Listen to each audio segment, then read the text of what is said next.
반갑습니다. 한 주일 잘 보내셨나요? 예, 한 주일 사님 은혜 속에서 대종사님의 사막 공부로 공부를 잘 하다가 오신 모든 교도님들 환영하고 반갑습니다. 반갑습니다. 어떤 여자분이 이사를 하려고 이제 이 동네 저 동네를 이제 찾아다녔습니다. 그러다가 한 마을 입구에서 나이 지긋한 노인을 만나게 됐습니다. 마침 잘 됐다 싶어서 그 노인에게 할아버지, 이 동네는 좀 어때요? 하고 여쭤봤습니다. 그랬더니 할아버지가 뭐라고 그러셨을까요? 우리 진타오님은 뭐라고 하시겠습니까? 예, 할아버지가 뭐라고 그러시냐면 답을 안 해주시고 그래, 당신이 살던 데는 좀 어땠어요? 라고 물어보는 거예요.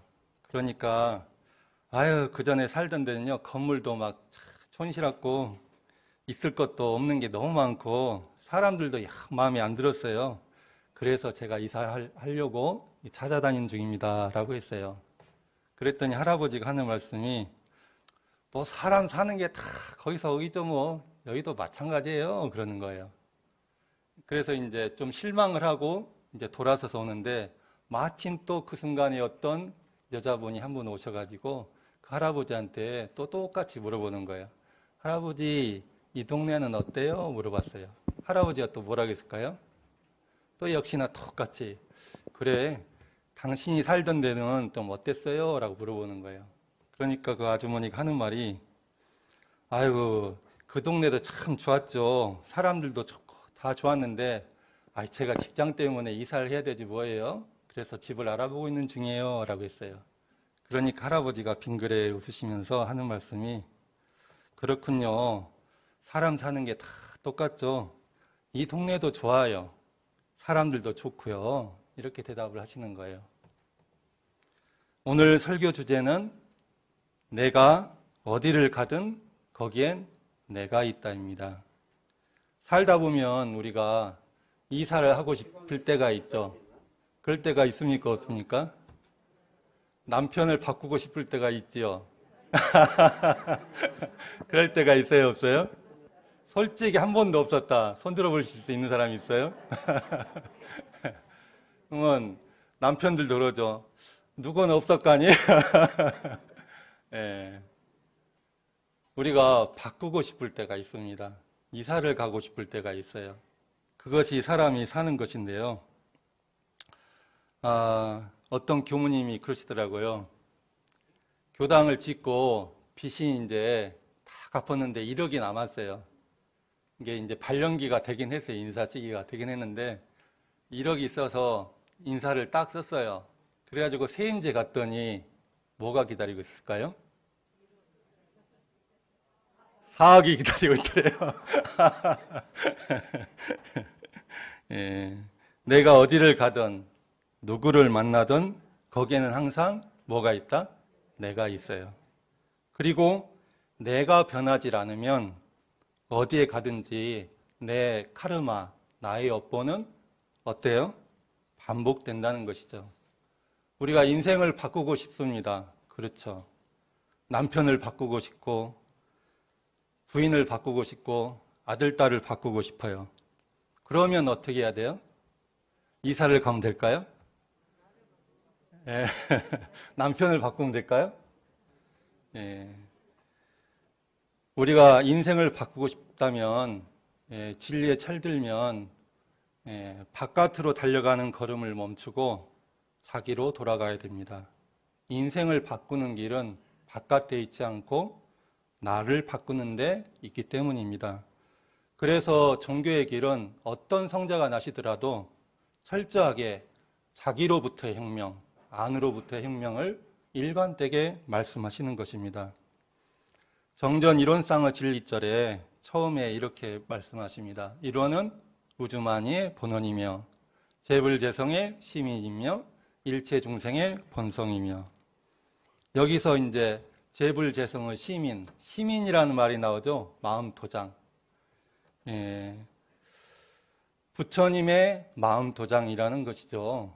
예. 우리 스타원님 도장 있으시죠? 예. 진타원님도 도장 있으시죠?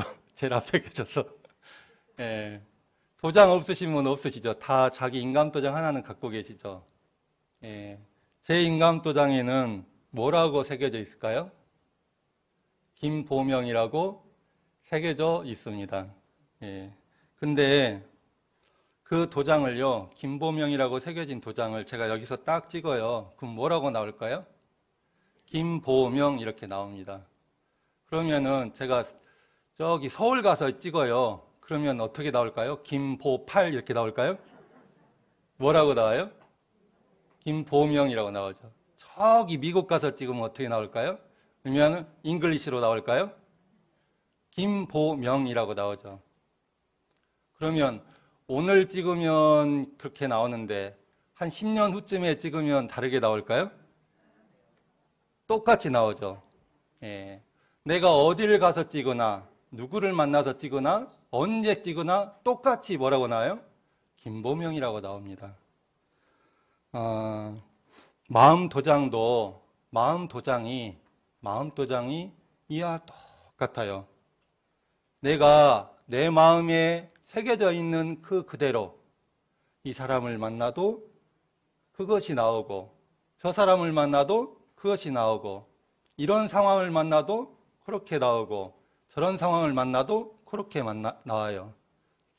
이 생에만 그렇게 나오는 게 아니라 이 마음 도장, 마음에 새겨진 것이 똑같으면 다음 생을 넘어가도 어떻게 나와요? 또 그렇게 나와요. 내 인생에 만나는 모든 인연, 과보들은 다 무엇이 찍은 거예요? 내 마음 도장이 찍은 결과물들이에요. 옆 사람들 보세요. 이분들이 내가 찍어 놓은 도장이 그 결과물들이에요. 이거는 언제 가나, 어딜 가나, 생을 바꾸나, 어떻게 나와요? 똑같이 나와요. 그러면 우리가 우리 인생의 마음 도장으로 찍은 인연 과보를 바꾸려면 사람을 바꾸는 게 맞는 걸까요? 아니면 상황을 바꾸는 게 맞는 걸까요? 무엇을 바꾸는 게 맞는 걸까요? 예? 아직 자신이 없으신가요? 내 마음을 바꾸는 것이 내 팔자를 바꾸는 것이고 내 영생사를 바꾸는 것이고 내 모든 인연 과보를 바꾸는 것이다. 그래서 우리가 뭘 하죠? 마음 공부를 하는 것입니다.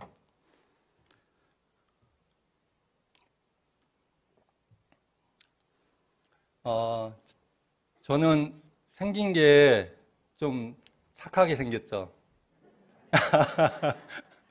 멋있게 생겼다고요? 예, 근데 저처럼 순하고 착하게 생긴 게 아니라 아주 무섭고 사납게 생긴 사냥개가 한 마리 있었어요. 덩치는 저만큼 컸어요.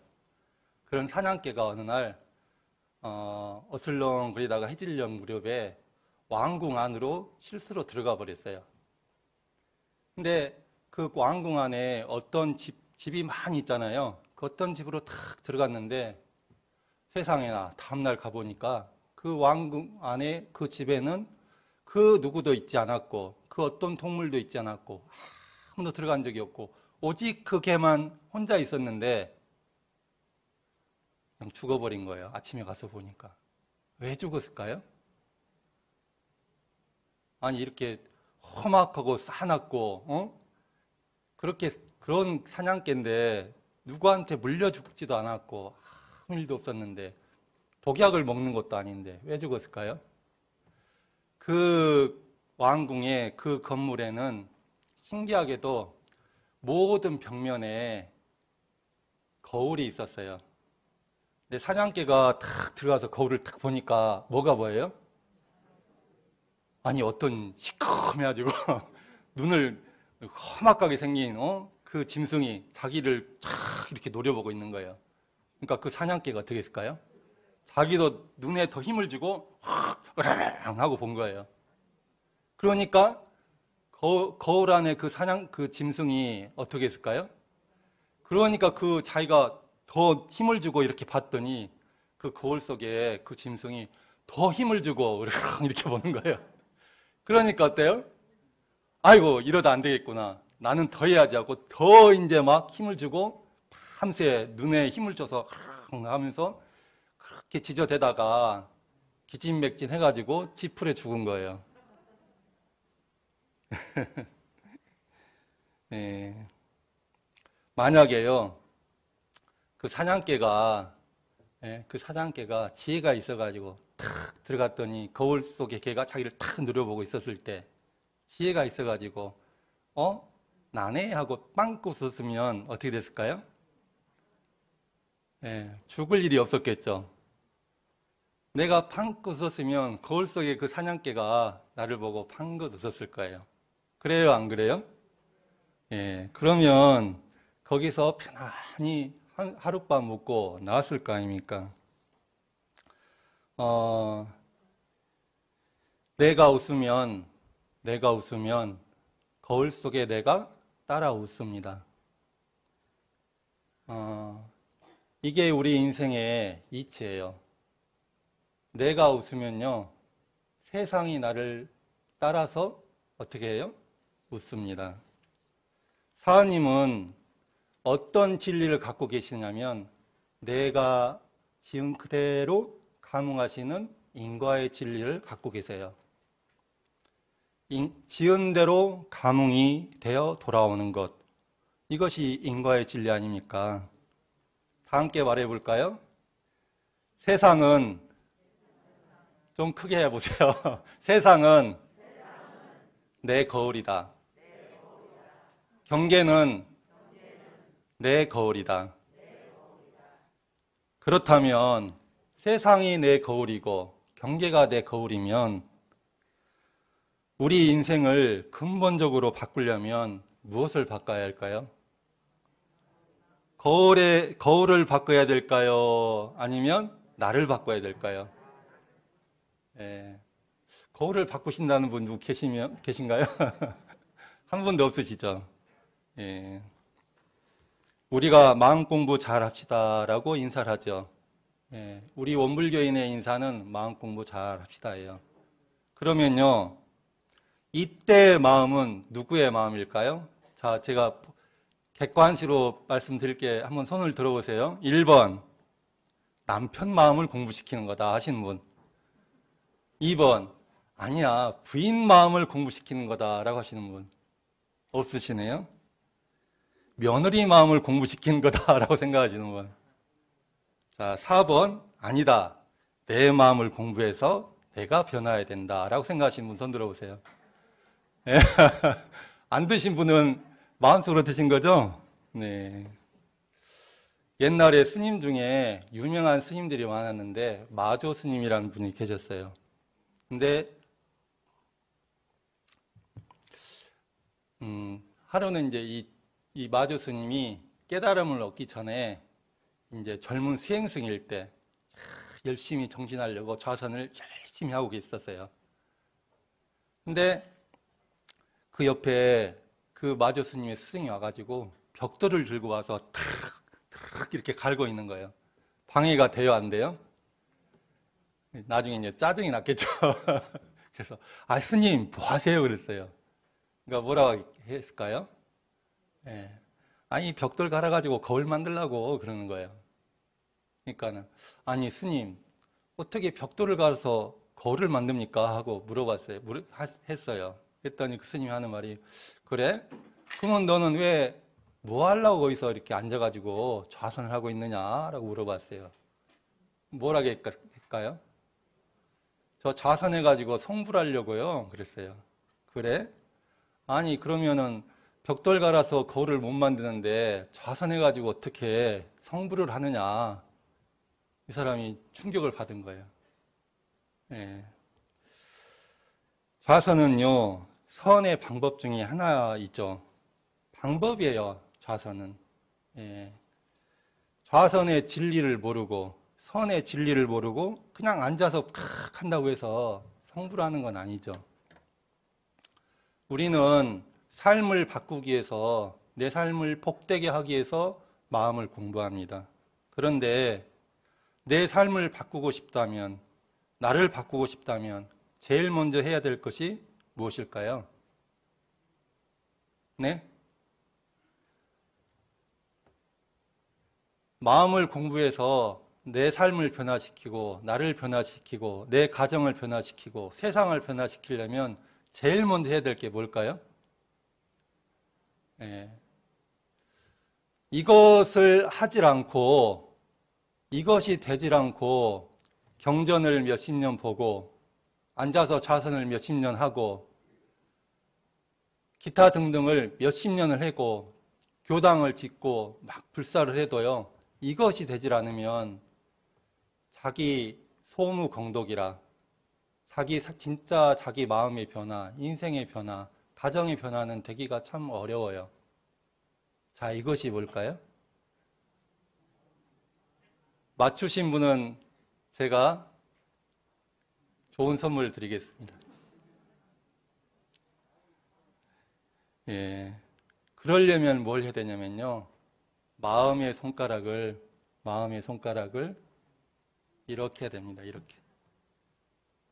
우리는 마음의 손가락이요, 나도 모르게 이렇게 되고 있어요. 이렇게 되고 있다는 건 뭐예요? 내 마음을 공부하는 거예요? 누구 마음을 하는 거예요? 야, 너 공부 좀 해 하고 있는 거예요. 그래 놓고 자기 마음은 공부하고 있어요? 안 하고 있어요? 남만 공부시키려고 하고 자기는 공부하는데 들이질 않으면, 공을 들이지 않는데 어떻게 변화가 되겠습니까? 돼요, 안 돼요? 안 돼요. 무엇을 하더라도 이게 되질 않으면 자기 변화가 되기 어려워요. 그러니까 어떻게 된다? 마음의 손가락의 방향을 바깥에서 자기로 돌려야 된다. 그래야 어떻다? 진정한 공부가 되고, 진정한 자기 변화가 되고, 그럼으로써 내 가정이 변화가 되고 세상이 변화가 되는 것입니다. 너 때문이야 라는 말이 있습니다. 너 그러지 마, 이런 말도 있어요. 당신은 이게 문제야. 이 세상은, 우리나라는 이게 문제야. 좀 이렇게 하면 안 돼? 이런 말 혹시 자기가 쓰고 있는지 가슴에 손을 얹고 한번 생각을 해보시기 바랍니다.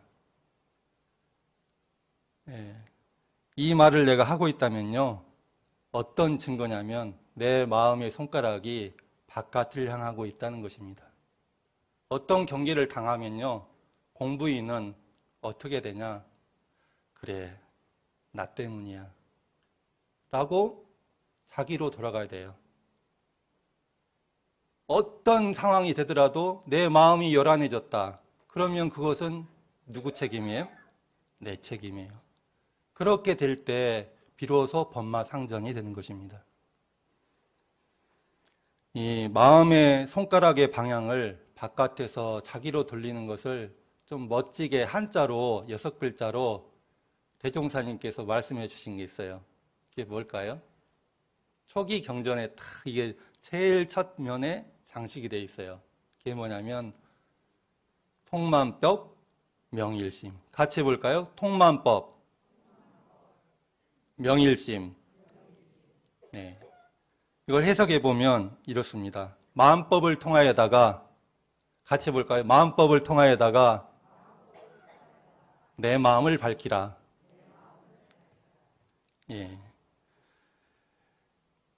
통만법, 명일심. 마음법을 통하여다가 내 마음을 밝히자.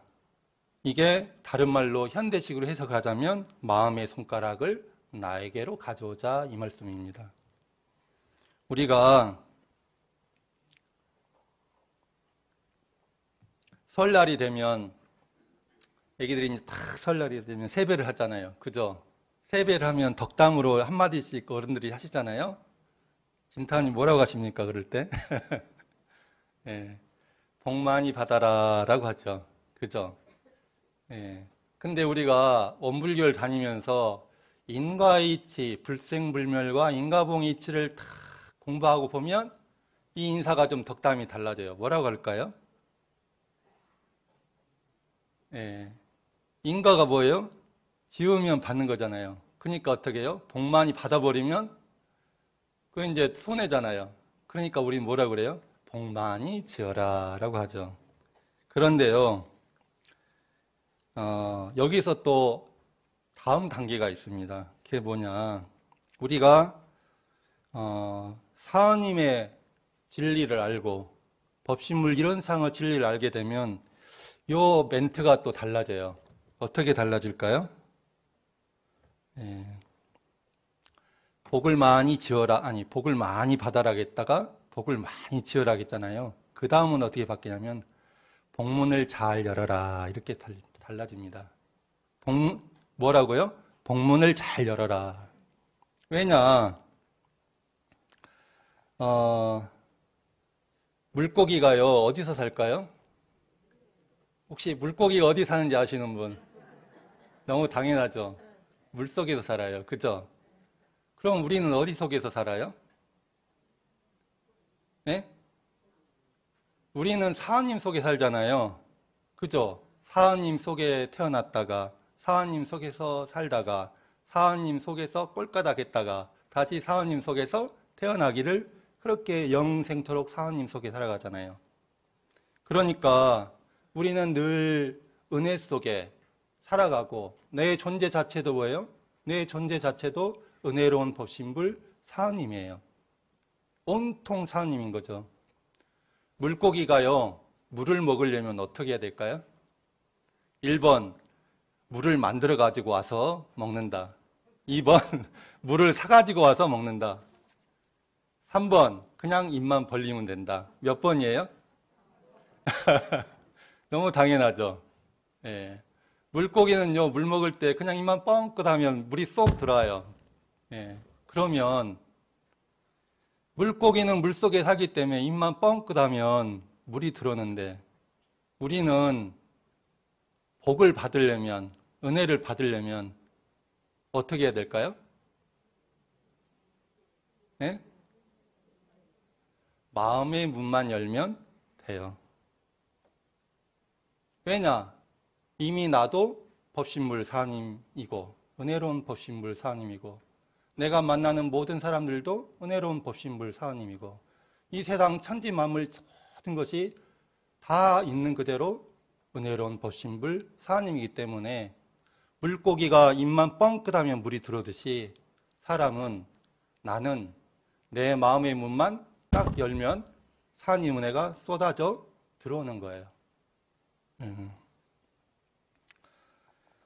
교도님들은 이론상인 나를 믿습니까? 믿으세요? 안 믿으세요?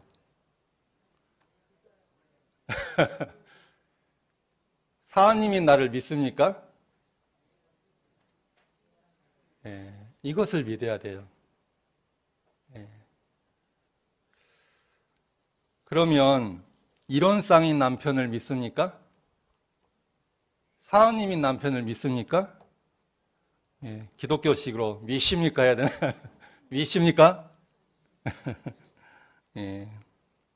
지난 설교 시간에 제가 오체 불만족의 주인공 히로타다의 엄마 이야기를 해드렸죠. 기억나세요? 내가 나의 복됨을 믿고 내 아이의 복됨을 믿고 세상의 복됨을 믿고 마음의 문을 딱 열었을 때 어떤 장면이 연출이 됐죠?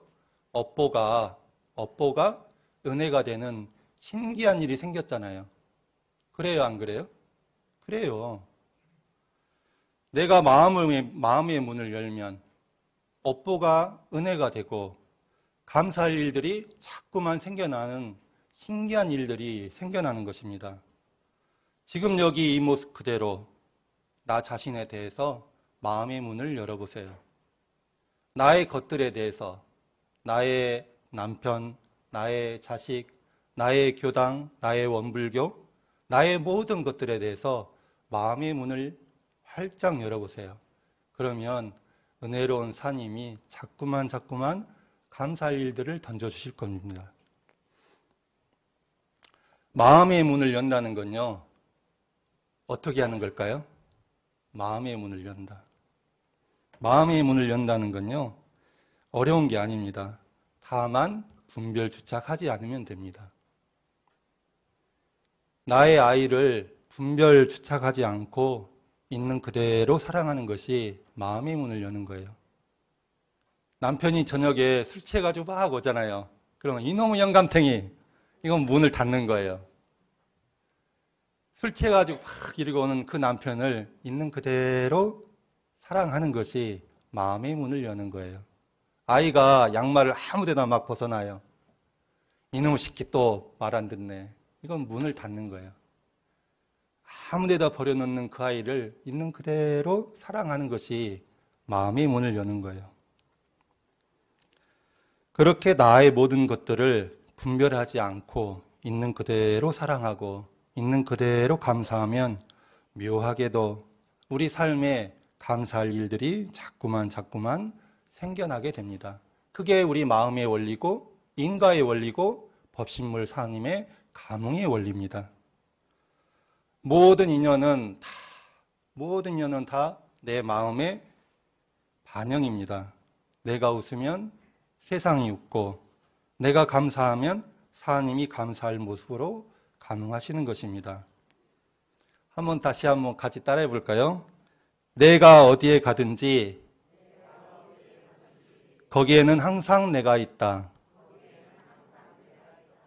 내가 웃으면 거울 속의 모습도 따라 웃는다.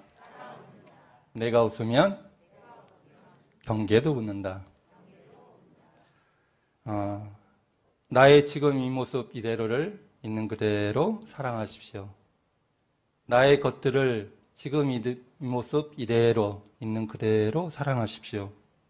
상대를 고치려고 하지 말고 내가 괴로워지고 요란해지고 저 사람을 고치고 싶으면 그때는 어떻게 해야 돼요? 그러면 마음의 손가락을 자기한테로 돌려서 온전히 내가 책임지고 내 분별 주착을 완전히 놓아주십시오. 그러면 있는 그대로 나의 삶이 축복된 삶이 되고 은혜로운 삶이 되고 그런 그 순간에 나의 삶은 크게 변화가 정말 천지개벽되는 그런 변화가 그런 소식들이 있어질 것입니다. 마음 공부 잘합시다.